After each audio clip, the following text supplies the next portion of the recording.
Does President Biden have a problem with the left? How about with young voters? We'll take a look at these Michigan uncommitted numbers and give you a verdict. How about Trump's problems? He's basically an incumbent, and Nikki Haley is still able to hang around and garner votes. Does that matter? Biden and Trump head to the border, but they're not carpooling. How much will this issue resonate in the fall, and what can Biden do about it now? We're just days away from a potential partial government shutdown. Again, we'll help you talk about it at the office, at family gatherings, etc. Welcome back to the podcast for the 54% of Americans who vote for progress in every election and want to convince their conservative friends and family members to join a majority. This is Majority 54. All right, Jason, we are now post-Michigan primary, and the conversation is all about Joe Biden and the uncommitted vote.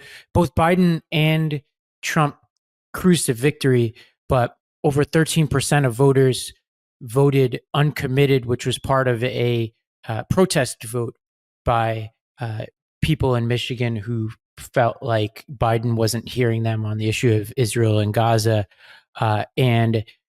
This is the conversation now. And I think the geography of this is interesting. Uncommitted drew 61% of the Dearborn vote, which is a huge Arab American community. And then if you look at the sort of younger college communities, Biden's performance in Ann Arbor and East Lansing, where Michigan State is, both were above the 13%. So I think the narrative this morning is that Biden has a problem. What do you think about that narrative? Do you think Biden actually has a problem here? I think it is both slightly overstated and also real.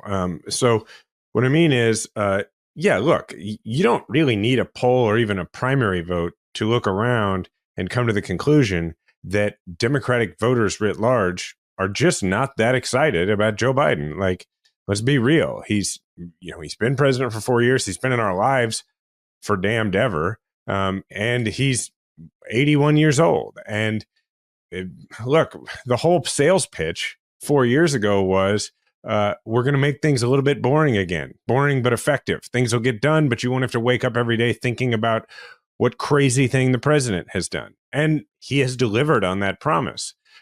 The, I guess, downside to that is that, people are not like ready to go, ready to go march into hell armed only with ice water for Joe Biden. That's not what's happening. But if you remember, like back to 2012, there was a bit of an enthusiasm gap just to reelect President Obama. Not quite like this, I don't think, but it was there. So I think that's real. I think at the same time, it is a bit of a false comparison when they act like Biden has this huge problem on the left, but Trump has no problem on the right. When Nikki Haley, though she's not coming close to winning, is still getting a pretty decent percentage of the vote in the Republican primary. Yeah, I think Trump has probably a bigger problem on the right. I think part of what we're conditioned to believe, though, just like as a Bills fan, I'm conditioned to believe that the Chiefs will always pull it out, no matter how dire things look. As a Democrat, I'm conditioned to believe that the Republicans will close ranks. Okay, but hang on. Let's compare the two, because as a Bills fan, you're right, because the Chiefs always do. But the difference I don't know why is, I brought this up. This is no, it's okay. But I'm saying that's the difference. The difference is we have regularly beat the Republicans, right? It'd be like if the Bills actually were vanquishing the Chiefs in the playoffs every year, which they're not and never will. That's the difference. Well, I guess we beat Republicans because they fail to. Also, why does my team have to be the Republicans in this? Like, this is terrible. Anyway, back to you. I think, and I don't know if I actually believe this, but the theory goes that the Republicans lose because they fail to win independents, not because they don't hold their coalition together. Whereas we have this sort of fractured coalition that it takes a lot more energy to hold together because we're a more diverse coalition. Right, less homogenous, both ideologically and racially, demographically, and it's harder to hold the coalition together. We're more vulnerable to these types of dynamics. Whereas I have a strong feeling that 30% that went for Haley is going to largely come home. I have questions about whether this 13% will show up in November for Biden. I don't think the majority of them are not going to show up, but a few percentage points here and there. Biden won Michigan by 150,000 votes. He won some other states by way fewer. And this is just the beginning of this conversation. Like, we're probably contributing to the problem by talking about it, but obviously it's a real conversation, so we can't avoid it. I think as this conversation grows, you're going to see more people decide to pull the lever, maybe even on other issues other than Gaza too, for uncommitted. What I think a lot of it's going to come down to is, frankly, like with this issue, with the issue of Gaza, is what happens in Gaza over the next several months, right? I mean, look, we all at this point hope for a cessation of hostilities at the least. We hope that, I mean, look, we don't have to get all into the issue because it's going to take us in a completely different direction on this episode. But we certainly hope, not for political reasons, but for humans not dying reasons, that this is not a major issue by November. And that's obviously what Biden is working toward. We're hearing all sorts of stories about what he's saying, behind closed doors, Netanyahu. Now certainly there are reasonable people who can disagree about whether it's enough to be saying that behind closed doors versus being more transparent publicly, versus the issue of, still pushing for, weapons to be sent to Israel and that kind of thing. Those are legitimate debates, certainly. But hopefully it's not a front and center issue, because I think personally that the issue of like young people, I think it's part and parcel to the issue that he's having with Arab Americans and Muslim Americans. I think it's the same issue driving both, don't you?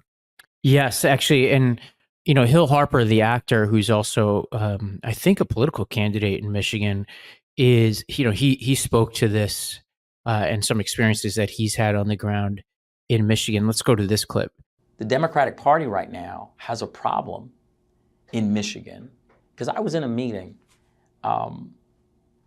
with 14 Arab and Muslim leaders talking about this. And someone said in that meeting something that just really was startling. Because I said in the meeting, what a lot of people say, if you don't support President Biden, it's literally supporting Trump. And Trump wanted to pass a Muslim ban. That's not good, And the person looked me in the face and said, Hill, you don't understand many people in our culture. And I said, well, please educate me. I want to. And he said, many of us would rather be stabbed in the face than stabbed in the back. And they feel that the Democratic Party has stabbed them in the back. Basically, what he said is that in speaking with the Arab American community, what he had was just this idea that what he was presented with was this idea that, yes, Trump is worse, but they said, but he stabbed us in the back, and there's a part of our population that would just prefer to be stabbed in the front. And so, the point being, they feel betrayed.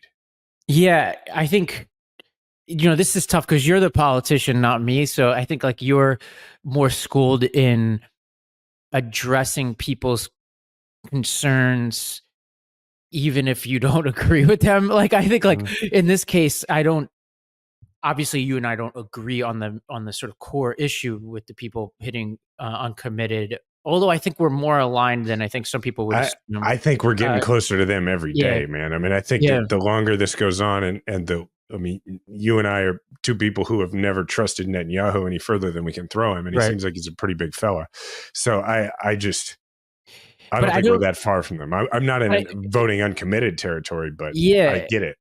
And but what you just said is not much different than Biden's position. But I think there are two things.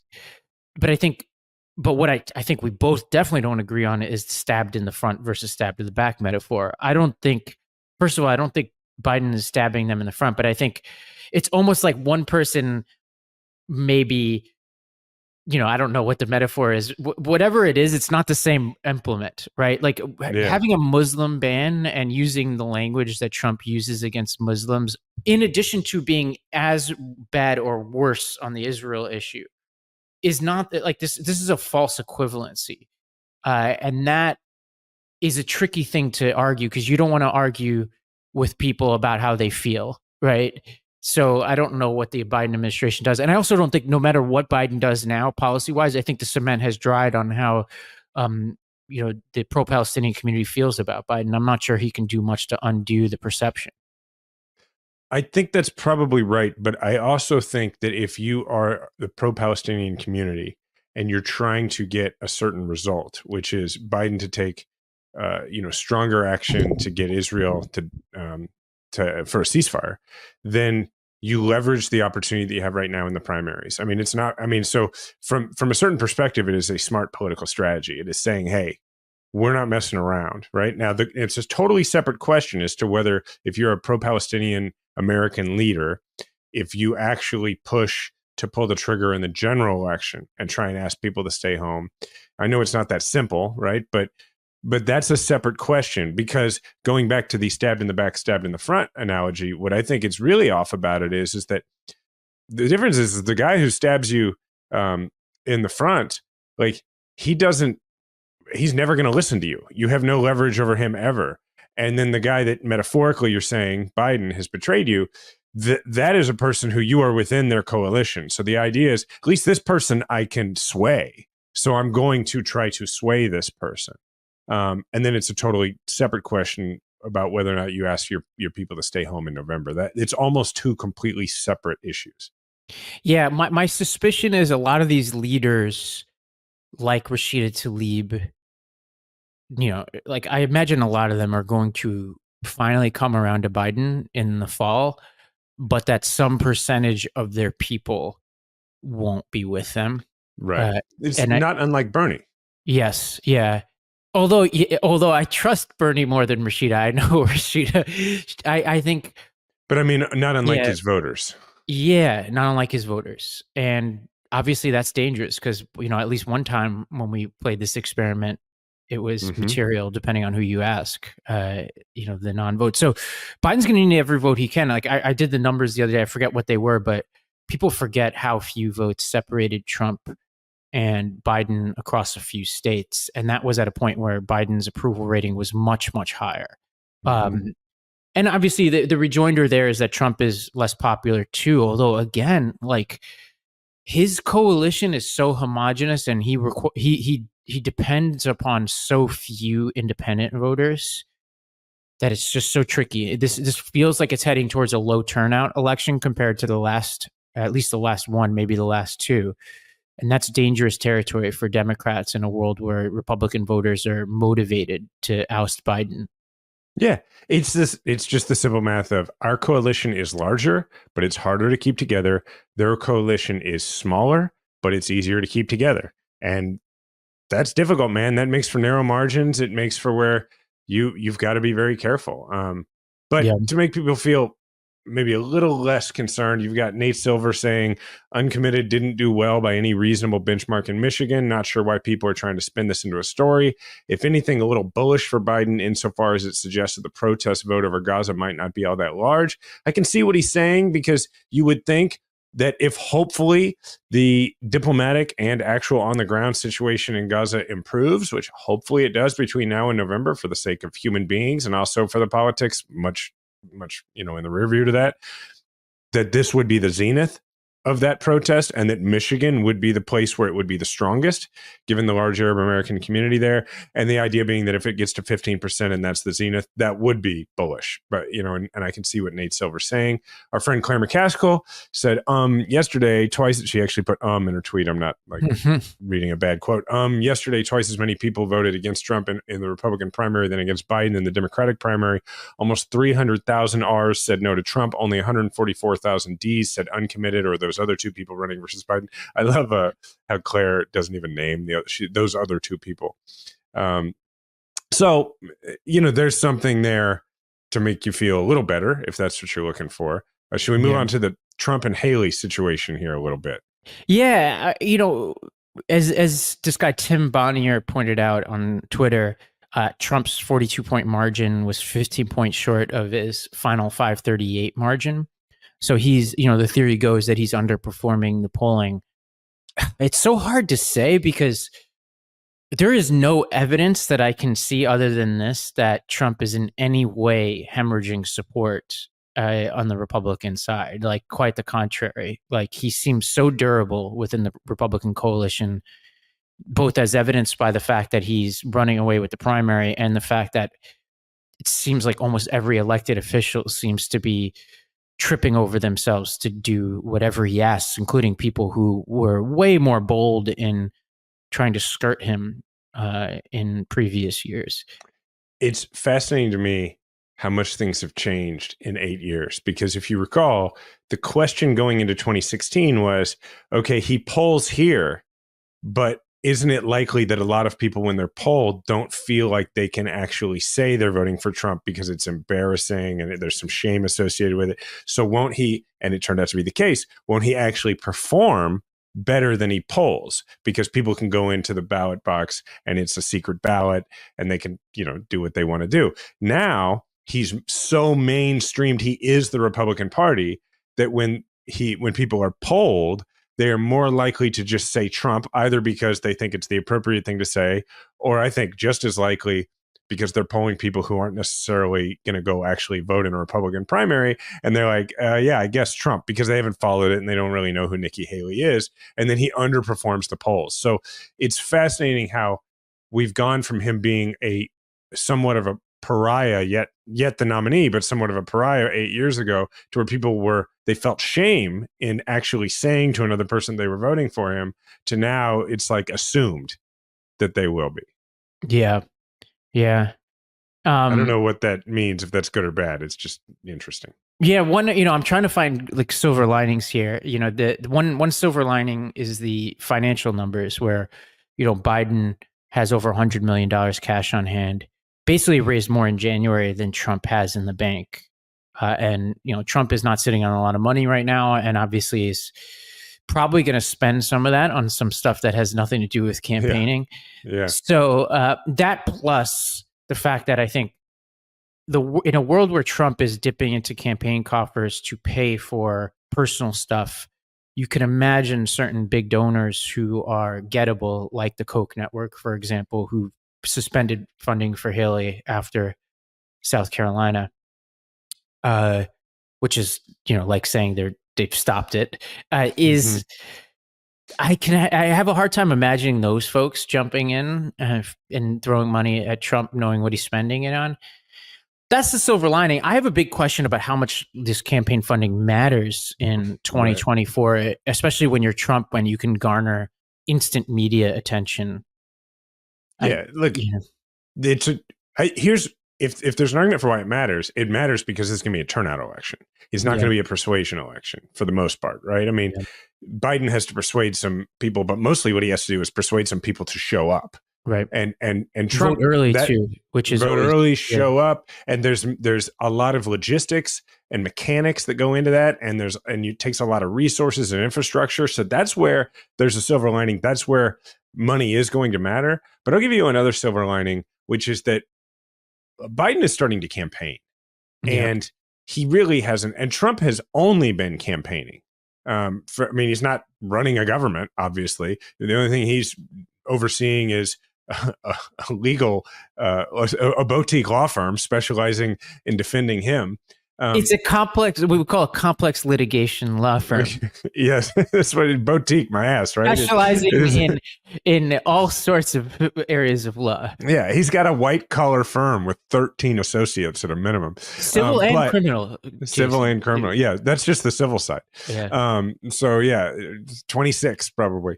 But so he's doing that, but really he's been campaigning like crazy. And now you've got Biden doing stuff like he's going on Seth Meyers. He's getting out of Washington. So, which is going to bring us to what we're going to talk to after the break. But what I will say is that getting out of Washington, doing more sit downs, small crowds, Bill Clinton in New Hampshire, Bill Clinton in Iowa style stuff, which Biden is much more of that. I mean, look, he's not Bill Clinton and he's not Barack Obama. Let's be real.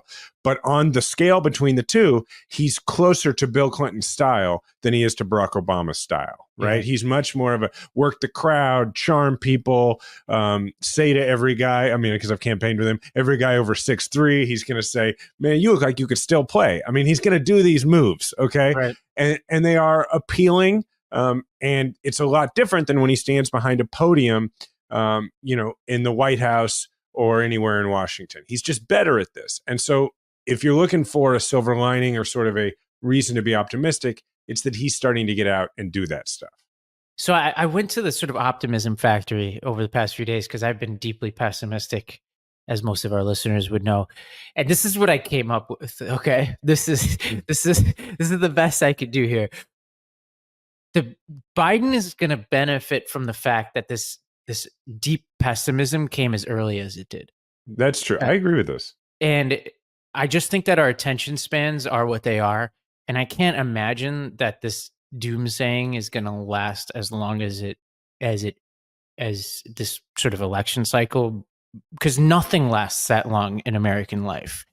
So my hope, and this is even within my own psyche, is that people like get over they get so sick of this conversation around age that they come out the other side and the sort of Weekend at Bernie's summer begins, and we're all like really hyped up about it being us, and we're the ones we've been waiting for. And we're also viscerally reminded of who Trump is, which I do think some of these folks need reminding. I really do. It's crazy to say, but I think anybody who uses a metaphor that equates Biden and Trump, for instance, on the Muslim issue, for example. I just interviewed Michael Shear from the New York Times yesterday, who wrote a whole book about immigration and had lots to say about the Muslim ban. And I mean, people can get mad at me to say, like, who are you to remind me of that? And I'm like, I'm sorry. I protested outside of the federal courthouses. I've read these court cases. I heard, I remember Trump saying shithole countries and explicitly trying to ban people based on their religion. And I look at Biden and I know that's the opposite of him, right? He might not be where you want on Israel, but actually he will, like, again, he's going to get to a place that it's hard to argue with, and is as good as you're going to get in American political life right now. That is way different than Trump, who moved the embassy to Jerusalem and will do anything possible to stand up any right-wing lunatic like Netanyahu because he sees himself in these types of leaders. But it's going to be up to that coalition at a certain point to actually recognize the change, which I know sometimes when people are highly emotional and feel like they're being ignored, it's hard for them to turn the corner on that. But my optimism, my little optimism retreat, I guess this is like the equivalent of like Aaron Rodgers's, darkness retreat, tells me that maybe the time is our greatest asset here. That people get over it with time. Well, I hope you're right. When we come back, we're going to talk about the aforementioned Biden getting out of Washington, going and doing things. It may not be what the left necessarily wants, but it's what's happening, which is Biden and Trump are both heading to the border. We're going to talk about that. We're going to talk about the potential looming government shutdown as soon as we come back from break.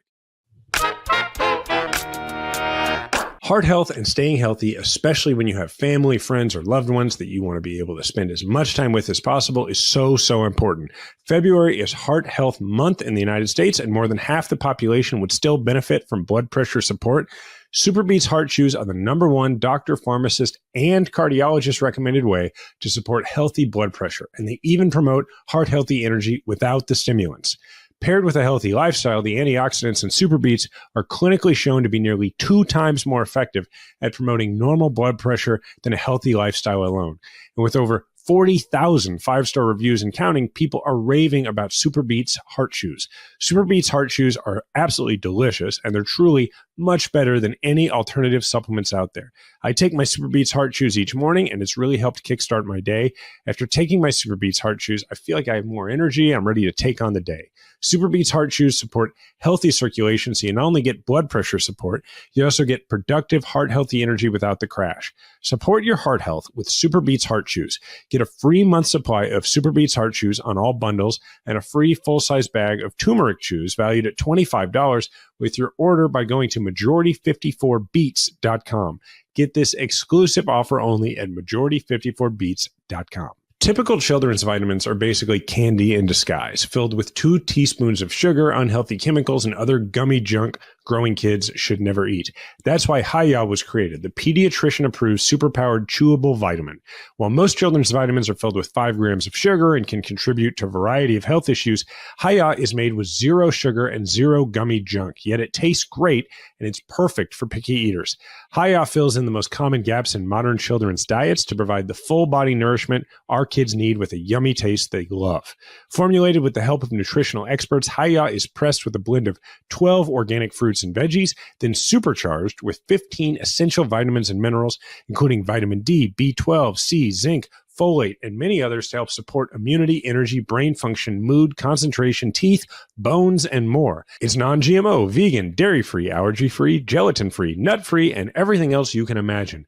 Haya is designed for kids of all ages and sent straight to your door so parents have one less thing to worry about. It's also fun to say, Haya. As you know, I'm a father, and I'm always on the lookout for the best possible vitamins for my child to take. I'm so happy I've come across Haya Health. The ingredients are amazing, and I don't have to worry about sugar or gummy junk because Haya Health is made without that stuff, and it's still able to keep that great taste. We've worked out a special deal with Haya for their best-selling children's vitamin. Receive 50% off your first order. To claim this deal, you must go to hayahealth.com/majority. This deal is not available on the regular website, so go to hayahealth.com/majority and get your kids the full body nourishment they need to grow into healthy adults. So, Jason, both Trump and Biden are heading to the border on the same day, which is Thursday. And this seems like it's going to be a recurring thread throughout this campaign, is that immigration is going to be a big issue. And the American public seems to think so, too. Gallup just came out with a poll yesterday that said significantly more Americans name immigration as the most important problem facing the U.S. than a month ago even. So it's ticking up and up and up. And then a new Monmouth University poll came out over the weekend that said 53% of respondents, the first time a majority of respondents say they support a border wall. So this seems like it's a big issue. And I think the question is, can Biden take a Republican asset, at least politically, right? Like we've already discussed in previous podcasts what we think substantively is going on. But can Biden take a previous Republican asset and make it a liability in the way that we did in crime during the midterm elections? You know? I am very skeptical because Yeah. I'm just going to be honest. Because 3 weeks ago, you and I talked about the idea of Biden doing exactly that, of Biden being able to say, hey, we gave them exactly what they wanted, and they chose to have the issue instead of the solution. And that 3 weeks ago feels like a year ago already. And we got a long way to go before the election. So the ability to pull the whole, I was going to close down the border. I asked them to let me close down the border, and they said no, I couldn't have that authority. I haven't heard him saying that. I haven't heard him hammering that idea. Maybe he has, and it hasn't gotten through. I think this next few days is going to be critical because he's got the State of the Union address on March 7th, and my political spidey sense tells me that he's gearing up to make this a centerpiece of that State of the Union address. So I don't think this visit, I mean, this is huge scheduling real estate. So the question is, well, what is he doing down at the border? I don't think he's just going down there for the political optics. I think he's going to go down there and announce this executive order that they floated in the press a couple of days ago, where they floated basically using the authority that Trump used for the aforementioned Muslim ban to basically halt asylum seekers unilaterally, which will be immediately challenged by the ACLU. They already said they would. And then it will be Biden having to rely on Trump administration precedents to try to get this thing through. This was a big subject of the conversation I had with Sheer yesterday, who covers this beat for the New York Times at the White House. And we both agreed that this was about the politics, not the substance, that Biden wants to get caught trying and wants basically to get credit for trying and getting shut down. And we also both agreed that this may be smart politics for the middle. Scheer was like, what middle though? He's like, there is no middle left in American life. But he did say, because he's also covering the Michigan sort of uncommitted vote beat, that Biden's playing political whack-a-mole, because like this is also going to remind some of those voters in college towns and others that he is moderate in ways that they don't like.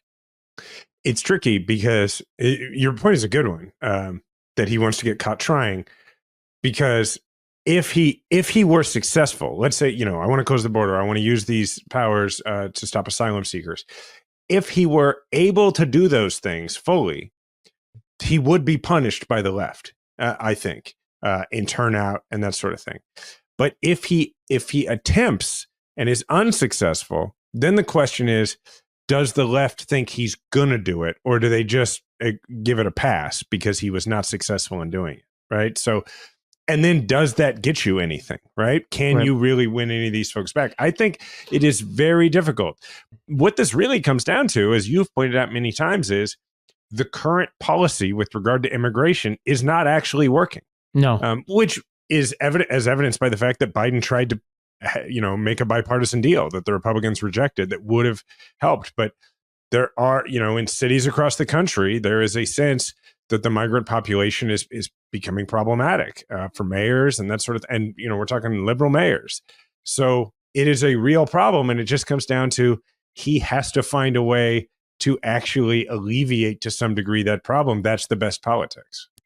Yeah, it depends on what kind of politics we're in right now. If this were 2020, there's the politics of pragmatism, where everybody on the left looks at what Biden's moves and says, all right, we beat Trump by any means necessary. And we understand what he's doing, and we all kind of close ranks, because we know that if Biden needs to signal this to win an extra 100,000 swing voters in Georgia, great, especially since it's probably not going to be enacted. Right. I happen to think substantively that pretty dramatic action is necessary at the border right now. And I think the asylum process is so broken that Biden needs to do everything possible to try to fix it.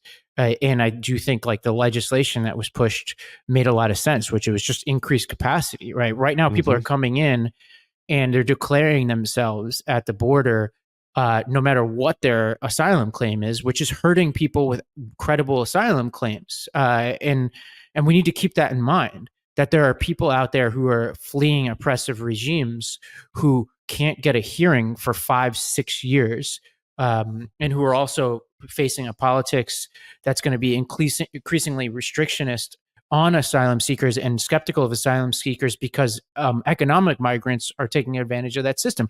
And that doesn't mean we don't have sympathy for economic migrants, but we have to treat economic migrants separate from asylum seekers, both because that is the current law in the US, but we've also signed international treaties that obligate us to do so.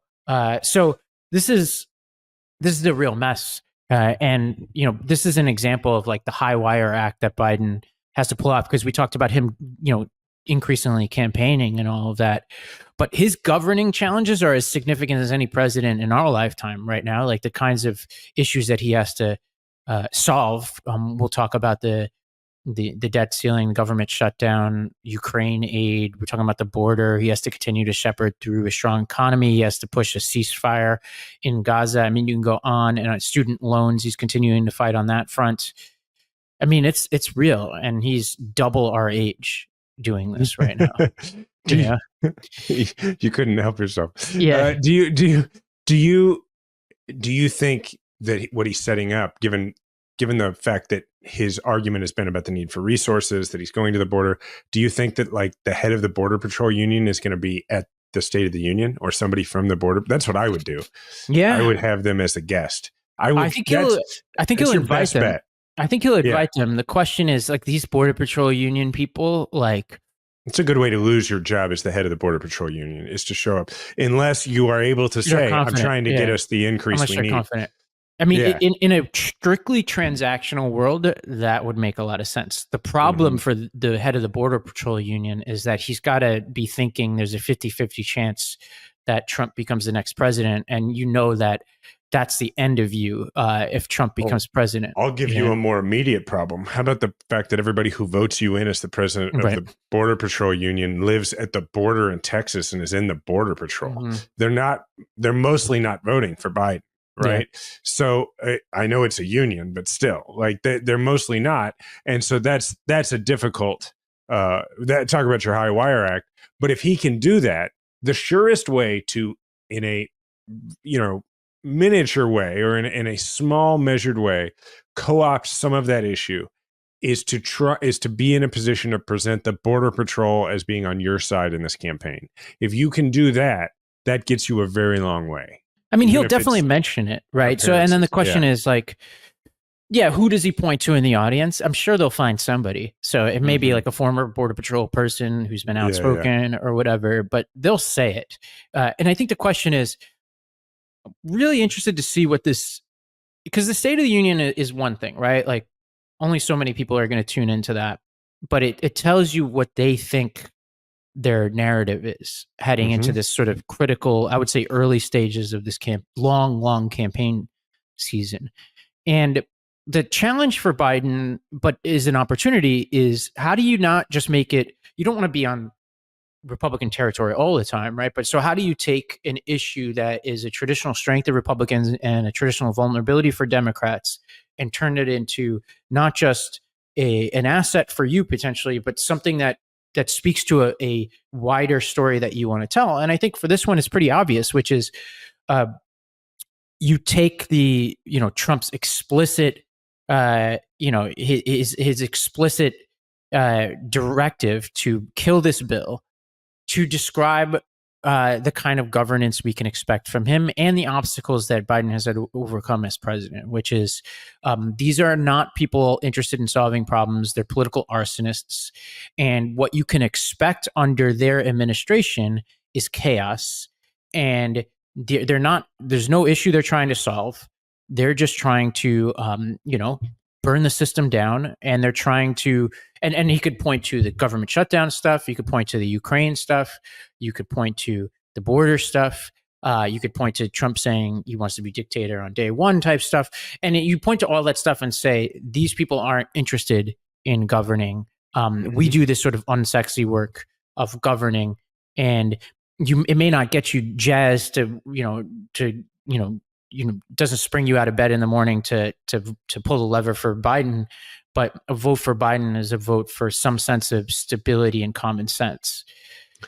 I think on all of these issues, what it comes down to is the argument you make to your friends and family about this is Biden is interested in doing stuff, and Trump is interested in starting fights. And he's interested in looking good. He wants to win. He wants to be adored. He doesn't actually care what happens. And so you take any issue, you take the border, and you're able to say, Biden presented a solution. Everybody thought it was a good idea, but Trump said you can't do that because then I won't be able to use that issue. And then it doesn't matter what issue you're talking, you just, all these issues, it's Trump wants to play politics. Biden wants to get stuff done. And this is where, by the way, and before we go to a break for the next thing, this is where you use his age as an advantage, right? And you say, look, Joe Biden does not care at this point what people think of him. Joe Biden has things he thinks need to get done for the country. Donald Trump is trying to stay out of jail and have people like him. And it's just like, that's where you say, like, Biden, this is his last act. He's just trying to do stuff for the country. And I think if you stay on that and you use this stuff over and over, I think that's ultimately going to be their argument. At some point, they've got to jujitsu the age thing for Biden to be like, yeah, I'm old. This is like the last thing I'm going to do. I'm just trying to do some good. Yeah. And I think that's what it's going to have to be. So, all right, we're going to come back in just a minute, and we're going to talk about the potential for a government shutdown. And what speaking of trying to hold tiny coalitions together, slim coalitions, Speaker Mike Johnson looked pretty small in the Oval Office this week. So we'll come back in just a second. I'm always on the lookout for immune strength during cold and flu season. I just discovered an incredible product, Armrock Colostrum. Now my immune health has never been stronger. I recently began using Armrock Colostrum because I need something to help strengthen my gut barrier, protecting against toxins, chemicals, and pollutants that drive inflammation. Colostrum anybody who's had kids knows is the first nutrition that we receive in life, and it's an exclusive source of all the essential nutrients that we need in order to thrive. Arm Raw colostrum is sustainably sourced and is a proprietary concentrate of bovine colostrum that harnesses over 400 functional nutrients to strengthen your immune barriers, your body's inside suit of armor, and first line of defense against harmful particles from the environment that can trigger inflammation and make you sick. Arm Raw colostrum strengthens immunity, ignites metabolism, fortifies gut health, promotes hair growth and skin radiance, and powers fitness, performance, and recovery. Arm Raw colostrum strengthens all 4 layers of your gut wall, where 80% of your immune cells are housed. When the immune barriers of your gut are compromised, you are left vulnerable. The body's gut wall system is your critical line of defense against particles from the environment that can make you sick. Arm Raw colostrum strengthens all 4 layers of the gut wall system naturally, optimizing your microbiome, fortifying your gut wall architecture, and replenishing your army of immune cells, securing your highest integrity gut health and immune defense. It's a rich, exclusive source of immunoglobulins, which are antibodies, that optimize your immune defense during cold and flu season. I take 3 to 4 scoops of Arm Raw colostrum a day. You can increase it as desired for amplified defense. And as a whole food, there's no such thing as too much. We've worked out a special offer for our audience. You receive 15% off your first order.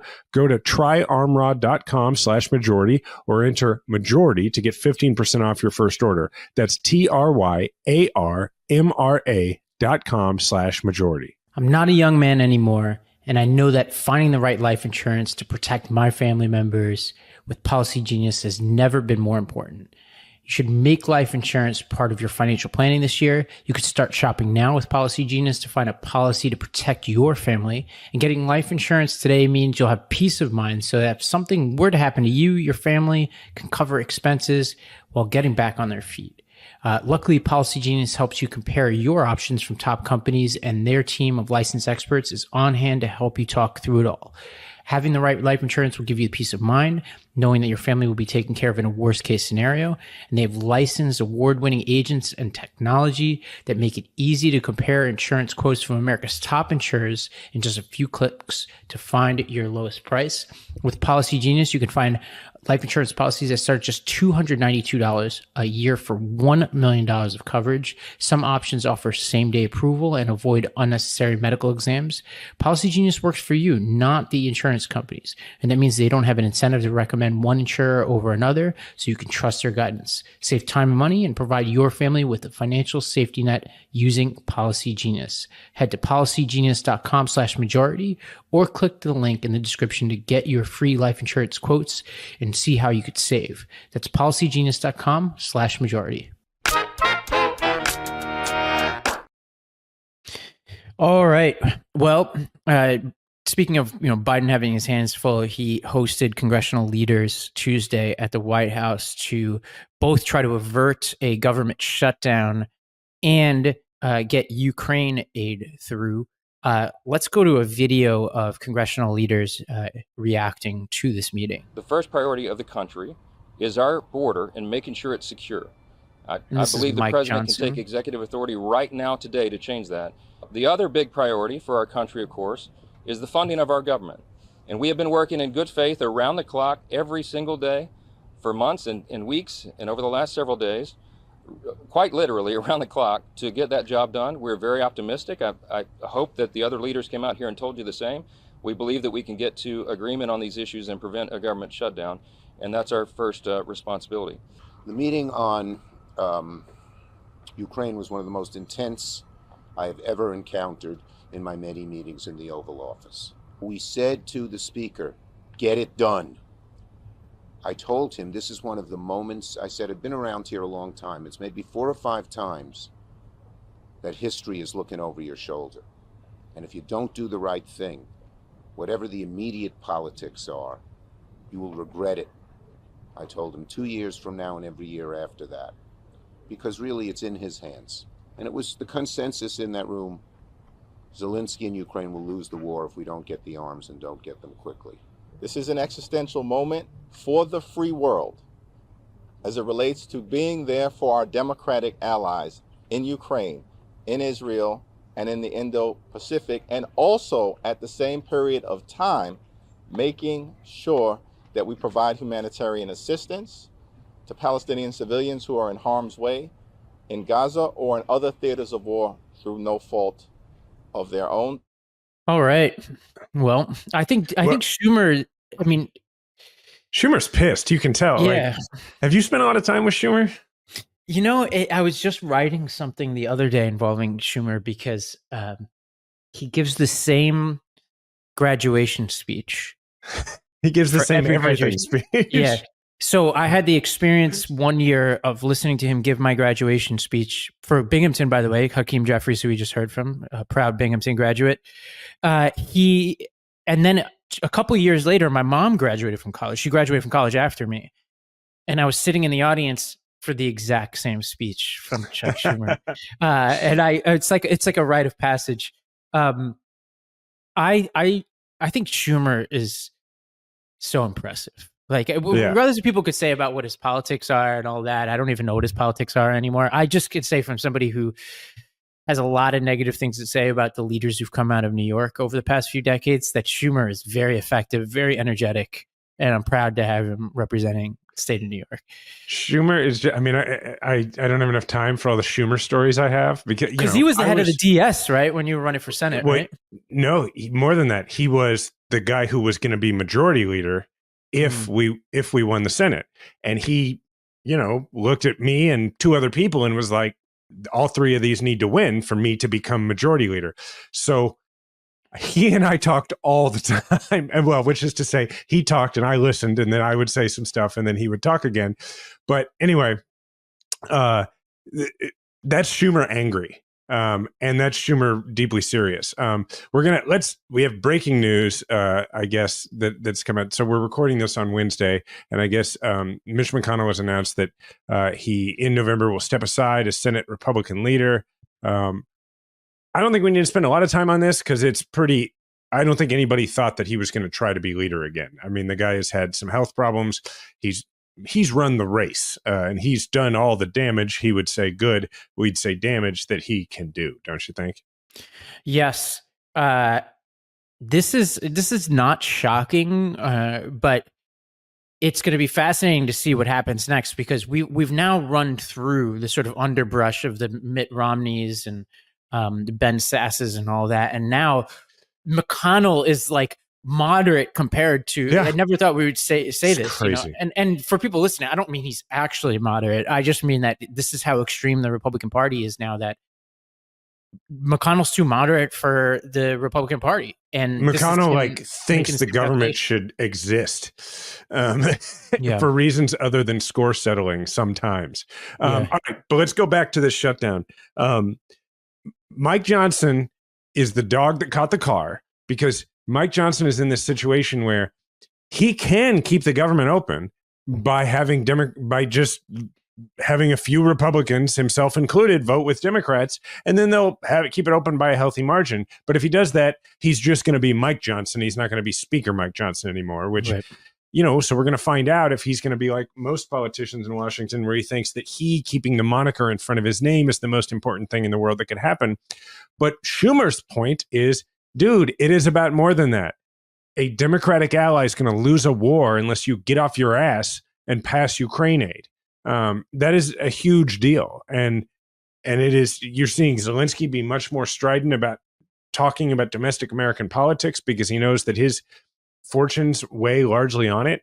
And so it is worrisome. Like they are, we talked about this last week, they are losing ground because they don't have the aid.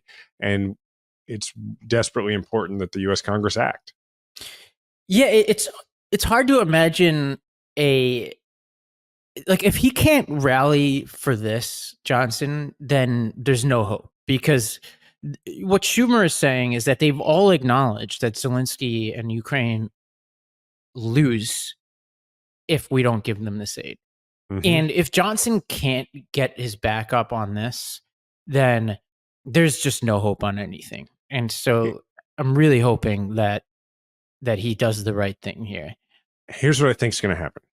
If you noticed in the comments that Johnson made outside the White House, he said that the border is the most important thing to his caucus. And then what he said is that there are things the president can do on executive action. You and I just talked a few minutes ago about how Biden is probably going to announce executive actions when he's at the border, probably going to talk about it in the State of the Union. What I think Johnson is trying to do, and what I'd be willing to bet happened in that meeting, is that Johnson, whether he can acknowledge it or not, what his caucus wants to do is they want to be able to go home to their districts and they want to say, we got stuff done on the border. They thought they were going to do that with the bipartisan bill. Trump said, no, you're not allowed to do that because I want the issue. So what I think he's doing is he's creating an opening for where Biden can do the executive actions. He can say, look, we forced Biden to do the executive actions on the border. That is the concession we got in order to keep the government open. Hopefully he keeps the wackadoodles in his caucus on board with that idea. They get to feel like they did something. They forced Biden to do it. And then the government stays open. Ukraine gets its aid. That's what I think he's trying to do. And I hope I'm right. Yeah. I mean, this is I've said this so many times on this podcast over the years, but why every few months are we in this mess trying to keep the government open? Yeah.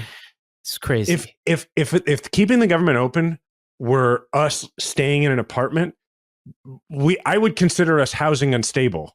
And yes. Going to the world, like that's the world I live in day to day is veterans homelessness. And like the place where I work has a wider definition of homelessness. The federal government says if you're on the street, you're homeless and nothing short of that doesn't count. And we're like, if you only have a few bucks left to make rent, you're homeless. You just don't know it yet.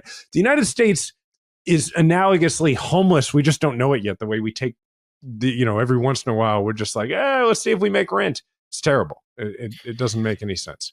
Oh, well, okay. Moving on. Hunter Biden has arrived in Congress for closed-door testimony.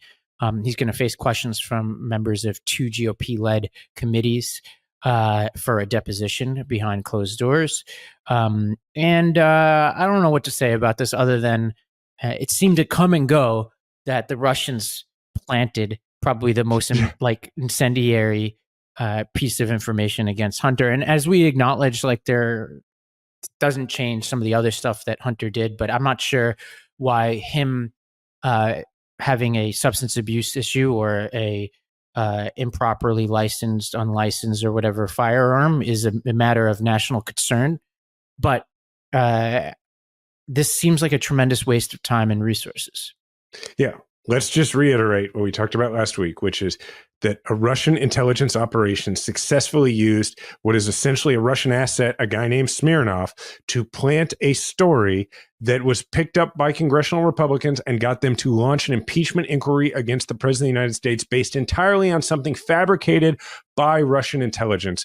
And it's like one of the biggest scandals in forever, and we're not even talking about it. But hopefully we will be at some point whenever we talk about Hunter Biden. So with that, Ravi, what's new with you? You're now in California. You were in Arizona. Yeah, I'm California, heading to DC tomorrow for a debate at the American Enterprise Institute. Folks can come check that out. And what are you debating at AEI? We're debating. I don't know if you know Greg Meyer from North Carolina. He's a North Carolina legislature. We're debating school choice. So what Democrats should do on school choice issues. So you want to know something interesting? When I was an undergrad at American and I was just stringing together this long line of internships and I didn't know anything about which policy think tank was which, I was 19 years old. I spent a semester as an intern at the American Enterprise Institute. Oh, really? And as I sat there, I was like, stuff coming across my desk. I worked for this guy, Ben Wattenberg, who was a I remember what I knew about him was he was a conservative, but who had backed Gore in 2000 because he was also a Jew, and Gore had picked Lieberman, and he was like, this is a big moment for my people. And so he backed Gore. And that's all I knew about him. And I never met him. I just worked for his assistant. And anyway, so that was my long ago, I interned at AEI. Well, it's funny. I did Brookings my summer after college, and this guy, Pietro Nivola, who is the vice president of Brookings, who's Sardinian. My first day, this is my first professional internship ever. He shows up and he goes, so excited to have you here. Really pumped for the summer. By the way, I'm going to Sardinia for the summer, so I'll see you in August. That was my first internship. So I basically had nothing to do for months. So I was just hanging out at DuPont Circle. and buy books. But you got that on the resume, man. Got that on the resume. Important in applying to law school. That's what I was doing, man.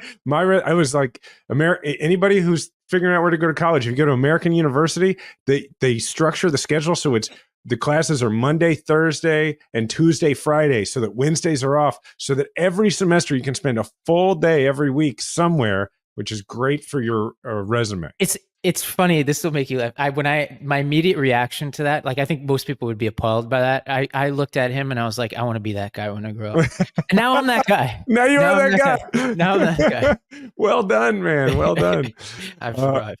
All right. Well, thank you everybody for listening. You can find us on social media. I'm even kind of on TikTok sometimes. I think maybe Ravi is too. Sometimes it's at Ravi M. Gupta. I'm at Jason Kander. Please leave a 5-star review on this show. Let us know how we're doing, but also it helps other people find the show. Thank you to the Midas Mighty. And remember, we all have a platform. Make sure to use yours today.